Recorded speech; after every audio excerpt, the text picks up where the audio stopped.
신의 삶으로 우리를 인도하시고 이 시간 귀한 하나님의 말씀을 함께 들을 때에 성령님께서 죄된 모습은 다 감추어 주시고 오직 주님의 의와 주님의 사랑과 주님의 축복만 나타날 수 있는 복된 시간으로 인도하여 주시옵소서. 예수님의 이름으로 기도하옵나이다. 아멘.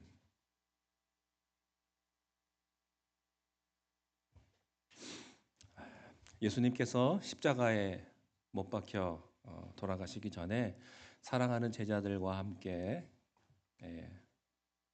다락방에서 최후의 만찬을 하셨습니다. 이 만찬은 어떤 만찬보다도 아주 뜻깊고 의미 있는 시간이었습니다. 왜냐하면 예수님께서 이제 이 시간이 지나고 나면 겟세마네에 가시게 되고 거기에서 붙잡히시고 이제 십자가 처형을 당하시기 때문에 이제 죽음을 앞두는 예수님께서 제자들과 함께 이제 마지막 식사 시간을 하고 있는 겁니다.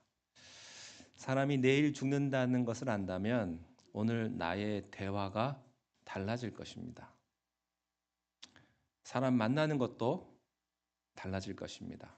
아무나 만나지 않고 아무 말이나 하지 않고 아주 의미 있고 아주 정감 있는 그런 말을 할 것입니다. 상상을 한번 해보십시오. 그 시간에 예수님께서 제자들과 만나서 식사를 하시는데 그 시간이 얼마나 담백하고 예수님 말씀이 얼마나 진실하고 또 따뜻하셨겠습니까? 제자들은 그것을 몰랐습니다. 마치 이제 엄마는 몸이 아파서 이제 언제 죽을지 모르는데 자식들은 그냥 해맑게 웃고 있는 그런 모습들과도 같을 수 있을 것입니다. 예수님이 이제 곧 죽으실 것이라고는 전혀 짐작을 할 수가 없었습니다. 그렇지만 예수님께서는 아셨죠. 그래서 예수님께서 만찬 도중에 특별한 두 가지를 하십니다. 첫째는 성만찬입니다. 떡을 주면서 이것은 내 살이다. 또 잔을 주면서 이것은 내 피다. 이것을 먹을 때마다 나를 기념하라. 이렇게 말씀하셨습니다.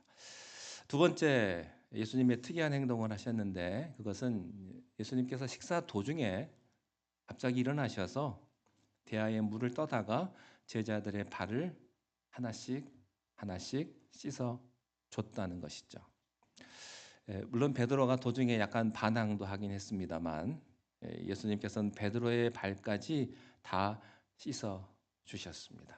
그리고 다시 자리에 앉으셨습니다.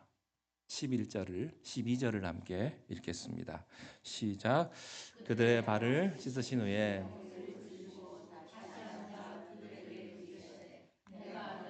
행한 것을 너희가 아느냐? 제자들은 굉장히 당황했을 겁니다. 왜냐하면 예수님께서 무릎을 꿇고 발을 씻어 주셨기 때문에 얼마나 당황했겠습니까? 갑자기 아니 예수님께서 스승께서 주님께서 내 발을 제 종처럼 씻어 주셨으니 제자들이 얼마나 충격을 받았겠습니까? 제자들의 마음에 또 한 가지는 이런 게 있었을 거예요. 죄책감과 죄송함이 있었을 거예요. 왜냐하면 바로 그 전까지만 하더라도 제자들의 관심은 누가 더 높으냐 이런 거였거든요. 그런데 예수님이 제일 밑으로 내려가신 겁니다. 제자들은 서로 누가 2인자냐, 누가 넘버 2냐 이런 걸 가지고 계속해서 이야기하고 있었는데 예수님이 갑자기 그런 행동을 하시는 거예요. 누가 더 예수님의 인정을 더 받느냐 이런 문제들 가지고 자기들끼리 내면적으로 소리 없이 다투고 있었기 때문에 제자들은 죄송한 마음도 들었을 것이라고 생각이 됩니다. 좋은 일, 좋은 동기, 또 좋은 뜻으로 하는 일마저도 사실은 그 내면의 세계에 깊이 들어가 보면 같이 일하는 사람들끼리 서로 시기하고 질투하고 또 경쟁하는 것을 우리가 종종 보게 됩니다. 세상 사람들의 일하는 방법은 무엇입니까? 다 이런 겁니다. 우리가 좋은 동기로 시작을 하고 좋은 목적을 가지고 하지만 그 내면의 세계를 들여다보면 질투가 있고 시기가 있고 경쟁하고 남에게 지기 싫은 네, 그런 게 우리에게 다 있지 않습니까? 심지어 하나님의 일을 하면서도 봉사를 하면서도 남보다 더 잘해야 되고 어? 더 뿌듯하게 해야 되고 봉사도 그렇게 하지 않습니까? 우리는 정말로 진정한 사랑, 진정한 섬김, 진정한 동역의 정신을 가지고 일하는 사람들을 만나기가 결코 쉽지가 않습니다. 사심 없는 사람들. 어떤 분들은 사심이 가득한 사람이 있고 어떤 분들은 사심이 하나도 없는 분들이 있습니다. 그래서 서로 도와주고 서로 높여주고 내가 당신의 조연 역할을 할게. 내가 디딤돌 역할을 해줄 테니까 나를 좀 밟고 올라가, 지나가. 이런 얘기는 세상에 참 발견하기가 어렵습니다. 제 아내가 저를 칭찬을 잘 안 하거든요. 근데 가끔 한 번씩 칭찬할 때가 있어요.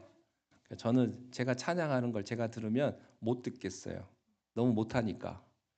저는 속으로는 그냥 그럭저럭 괜찮다라고 생각을 했는데 들어보니까 이게 영 아닌 거예요.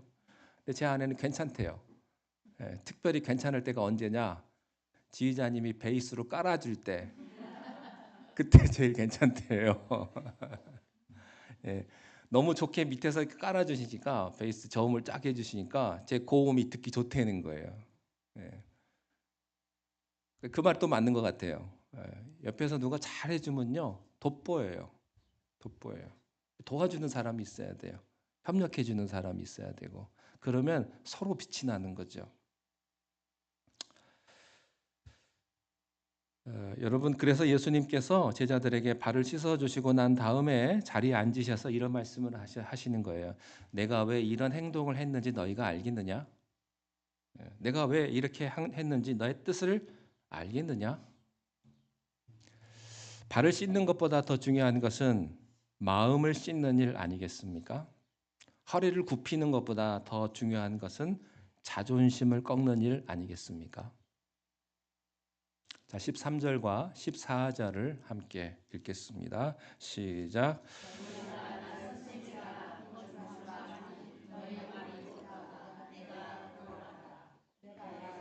또는 선생이 되어 너희의 발을 씻었으니 너희도 서로 발을 씻어 주는 것이 이런 겁니다. 시기심으로 일하지 말아라. 경쟁심으로 일하지 말아라. 자존심으로 일하지 말아라. 그래요. 예수님께서는 분명히 주님이셨고 스승이셨습니다. 선생이셨습니다. 생각해 보십시오. 예수님 같은 주님이 어디 있고 예수님 같은 스승이 어디 있겠습니까?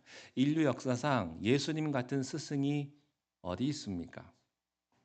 예수님은 진정한 하나님이시고요. 그분이야말로 진정 순수한 그런 인간이셨죠.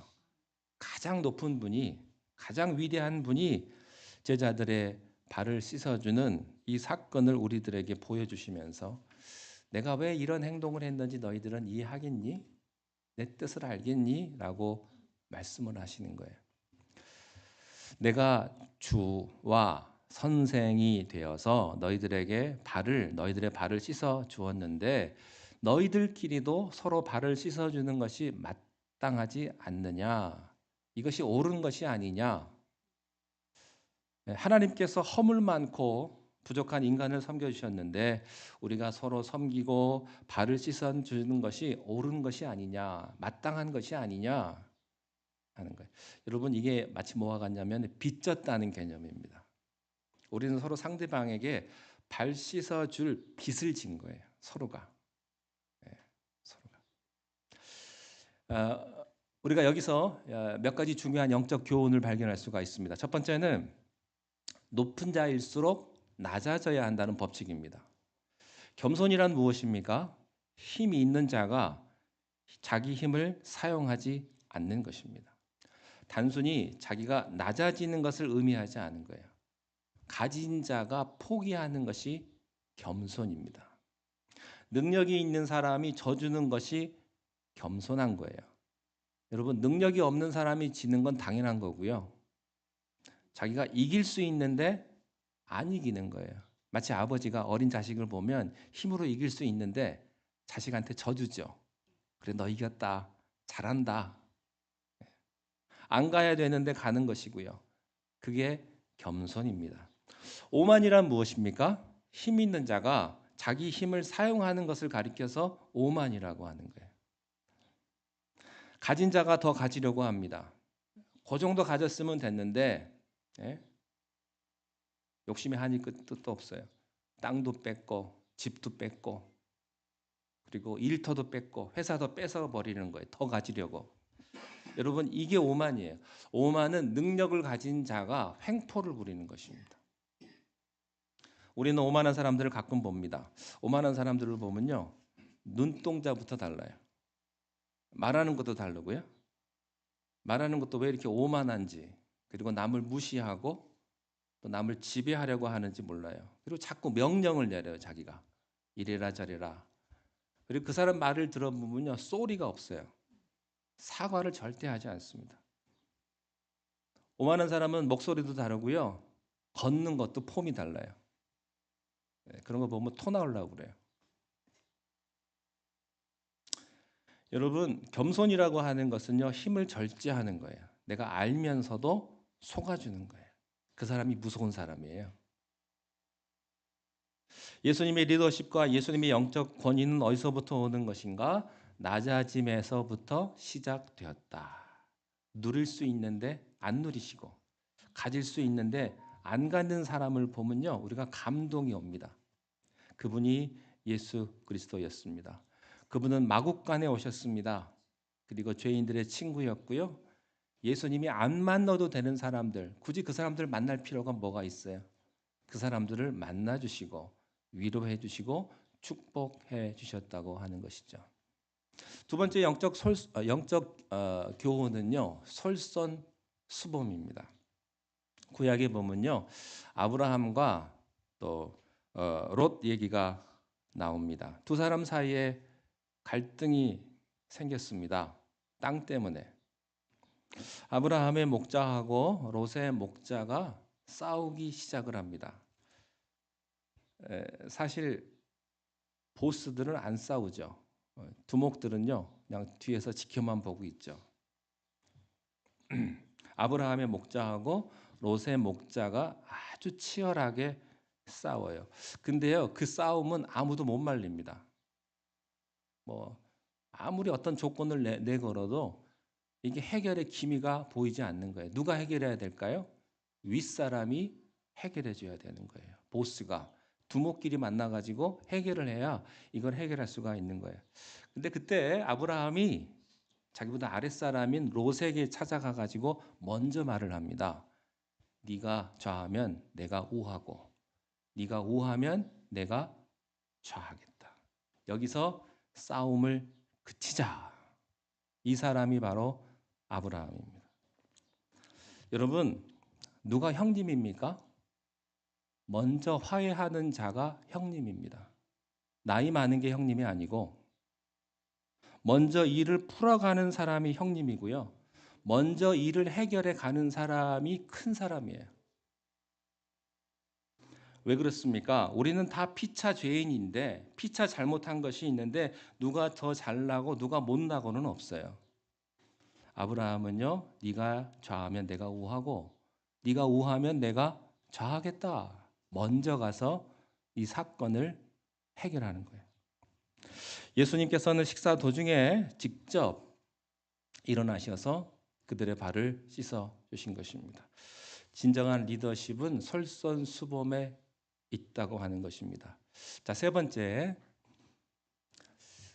예수님께서 우리들에게 주신 결론적인 대안은 무엇입니까? 서로 발을 씻으라는 것입니다. 누가 먼저 발을 씻느냐가 문제가 아닙니다. 진정한 해결은 서로 발을 씻어 주는 데 있어요. 천국과 지옥에 대해서 아주 우스꽝스러운 아주 재미난 이야기가 하나 있습니다. 천국은 어떤 곳인가? 지옥은 어떤 곳인가? 어떤 배고픈 사람들에게 아주 푸짐한 음식이 이제 주어졌습니다. 한 상이 가득 차려져 있는데 그 사람들에게 그 음식을 먹도록 모든 사람들에게 스푼을 하나씩 줬습니다. 그 스푼이 굉장히 긴 스푼이에요. 그 긴 스푼이 주어졌다는 것이죠. 근데 지옥에 가보니까 그 긴 숟가락으로 서로 먹으려고, 자기 먼저 먹으려고 아우성치고 싸우고, 숟가락이 기니까 자기가 떠서 먹을 수가 없는 거예요. 아무리 먹어도 안 되고. 그러니까 아우성치고 싸우고 난리를 친 거예요. 음식 다 흘리고, 또 퍼서 먹는데 다 또 흘리고, 이렇게 서로 비판하고 소리 지르고, 그게 지옥이었다는 것이죠. 천국에 가봤습니다. 놀라운 일이 벌어졌는데 그 긴 스푼으로 서로를 먹여줬다고 하는 거예요. 그러니까 같이 먹여주니까 서로 배불리 먹고 음식도 흘리지 않고 아주 깨끗하게, 그리고 행복한 분위기로 식사를 했다고 하는 것이죠. 그렇습니다. 여러분, 진정한 승리는요, 윈윈 게임입니다. 누군가 한 사람이 죽고 한 사람이 희생한다면 그것은 승리가 아니죠. 둘 다 이겨야 합니다. 부부는요, 윈윈 게임이에요. 예. 여러분, 행복이라는 게 뭐예요? 내가 행복해서 행복한 건 행복이 아니죠. 내가 사랑하는 사람이 행복할 때 내가 행복한 거예요. 아내가 불행한데 어떻게 남편이 행복하겠습니까? 여러분, 자식들이 불행한데 어떻게 부모가 행복하다고 말할 수가 있겠어요? 더 불안해지죠. 내가 행복하다고 행복해집니까? 안 그래요. 자기 만족을 위해 평생을 살은 사람들은요, 행복하지 않아요. 그 사람이 가장 불쌍한 사람이고요, 불행한 사람이에요. 여러분, 여러분의 파트너가 행복해야 돼요. 나하고 같이 일하는 사람이 행복해야 하는 거예요. 서로 발을 씻어주라는 그 말은요, 바로 그 말이에요. 여러분, 누가 누구에게 일방적으로 발을 씻어주라는 말이 아니라는 것입니다. 여보, 내 발 좀 씻어. 성경이 그렇게 말했잖아. 내 발 좀 씻어봐. 그게 아니라는 거예요. 여러분, 이것 때문에 바티칸의 로마 교황이 발을 씻어주는 그런 종교적인 의식을 하는데요, 이거하고 다른 거예요. 이건 종교적인 의식과 행동에 불과한 것이죠. 예수님께서는 서로 발을 씻어 주어라. 우리가 이 힘든 세상에서, 우리가 얼마나 힘든 세상에 살아요. 서로 물고 뜯고 치고받고 서로 죽이는 이 세상 속에서 우리가 승리할 수 있는 바로 말씀은 바로 이 말씀이라고 하는 것이죠. 서로 발을 씻어주는 것. 여러분, 이게 윈윈 게임입니다. 여러분, 남을 살리면서 내가 잘 돼야지요, 남을 망하게 하면서 남 비참하게 하면서 내가 잘 될 것 같습니까? 천만에요. 천만에요. 그렇지 않아요. 여러분, 내 옆가게 죽이면 내가 하게 잘 될 것 같습니까? 안 그래. 처음에는 그럴 것 같아요. 옆가게가 죽어야 내가 잘 살 것 같아요. 그렇지 않습니다. 같이 잘 살아야 돼요. 개인도 마찬가지고요. 사회도 마찬가지고요. 나라도 마찬가지예요. 한 나라만 잘 살면 되겠습니까? 같이 잘 살아야지. 교회도 마찬가지입니다. 우리 교회만 잘 되는 게 중요한 것이 아니고 모든 교회들이 다 잘 되는 게 중요한 거예요. 서로 발을 씻으면 어떤 일이 일어날까요? 피차에 상처가 치유되는 거예요. 그런데 한 사람 죽이고 내가 살아남으면요, 전쟁은 영원히 계속되는 것입니다. 또한 서로 발을 씻어주면요, 서로의 필요를 채워주게 됩니다. 나의 필요만 채워지는 것이 아니라 피차의 필요를 채워주는 것이죠. 또한 서로 발을 씻어주게 되면요, 어떤 일이 생기는 줄 아세요? 서로 신뢰가 쌓이게 됩니다. 이젠 서로를 믿게 돼요. 모든 문제는 믿지 않는 데서부터 시작이 됩니다. 그 사람 말을 믿고 그 사람의 인격을 믿어주고 그렇게 하면서부터 축복이 시작이 된다고 하는 것이죠. 모든 사람과의 관계는요, 서로를 믿지 못하기 때문에 생기는 거 아니겠어요? 저 사람이 나에게 잘해주면 왜 나한테 이러나? 저 사람이 나에게 밥을 사주면 무슨 부탁을 하려고 나에게 밥 사주나? 그냥 단순하게 그냥 밥 한 끼 같이 먹는 건데 괜히 이상하게 생각을 하는 거예요. 믿지 못하니까, 신뢰하지 못하니까. 여러분, 이것이 예수님께서 우리들에게 주셨던 방법이에요. 서로 발을 씻어 주어라. 일방적이 아닙니다. 서로 발을 씻어주는 것. 자, 15절 함께 읽겠습니다. 시작.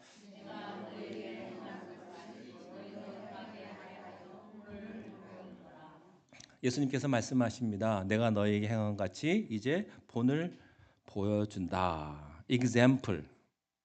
모델을 하나님이 지금 보여주시는 거예요. 모델을 보여주겠다. 이 모델이라는 게 얼마나 참 중요합니까? 모델 그러면 못 알아들으실 분도 있어요. 마도 이래 하는지. 모델이 얼마나 참 중요합니까? 여러분 모델이 하나 있으면요 그냥 그대로 카피하면 돼요. 사실은요 여러분 음악이라는 것도 모방에서부터 시작이 되는 거예요. 예술은. 그래서 노래 잘하는 사람이 있잖아요. 그 사람 흉내내면서부터 시작하는 것입니다. 입은 어떻게 벌리는지, 발성은 어떻게 하는지, 예? 다리는 어떻게 서 있는지 이걸 보면서 따라가는 거예요. 신앙도 마찬가지입니다. 저 사람 모델이 있잖아요. 그럼 그 모델대로만 하면 되는 거예요. 그대로 카피하는 거죠. 여러분 그 모양대로 그대로 따라가는 것입니다. 신앙생활이라고 하는 것은 무엇일까요? 내가 뭘 새롭게 하는 게 아니라 카피하는 거예요. 예수님을 따라가는 거예요. 예수님의 그 example대로, 모양대로, 모델대로 내가 그냥 따라가는 거예요. 나보고 뭘 새롭게 하라 그러면 내가 힘들어서 못해요. 근데 그냥 이렇게만 해라. 기도는 이렇게 해라. 그러면 그대로 따라가면 되는 거예요. 그래서요, 신앙생활처럼 사실은 쉬운 게 없어요. 그러니까 너무 어렵게 생각하지만 어렵지 않습니다. 그냥 따라가면 되는 거예요. 그 본대로 가면 되는 것이죠. 출애굽기에 보면 하나님께서 모세에게 성막을 지으라고 하면서 그 치수와 디자인과 모양을 다 자세하게 가르쳐 줍니다. 예. 모세는 그 모양대로 하나님 말씀 그대로 그 치수대로 자기 생각대로 하지 않고 자기 마음대로 하지 않고 자기 취향대로 자기 디자인을 바꾸지 않았단 말이죠. 설계자가 설계를 했는데 여러분 시공자가 시공을 바꾸면 안 돼요. 설계 그대로 따라가야 하는 것입니다. 여러분 그 본대로 그냥 따라가는 것 이것을 가리켜서 순종이라고 말을 합니다.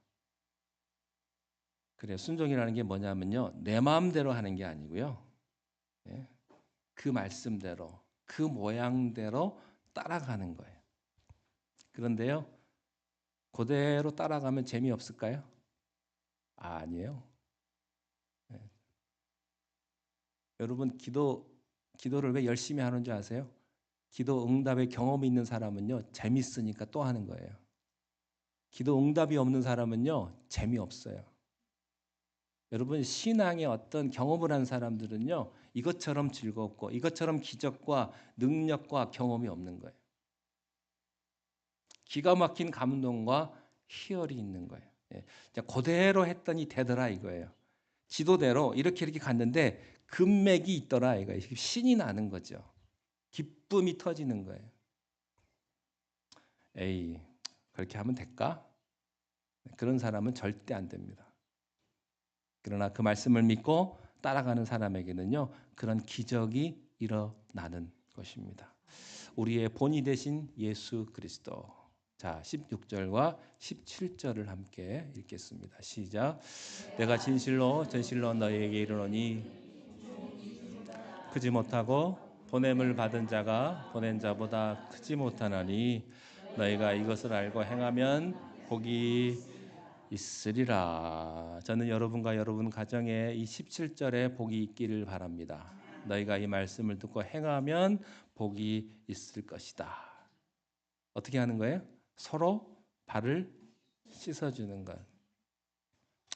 그러면 여러분의 가정과 또 여러분의 교회와 여러분의 모든 삶이 하나님의 은혜 가운데 복된 삶을 경험하게 될 줄로 믿습니다. 기도하겠습니다. 하나님 아버지, 오늘 귀한 말씀 주시니 감사합니다. 우리가 서로 발을 씻겨줄 수 있는 그런 섬김의 모습, 겸손의 모습, 솔선수범의 모습이 있게 하여 주시옵소서. 예수님의 이름으로 기도하옵나이다. 아멘. 자, 우리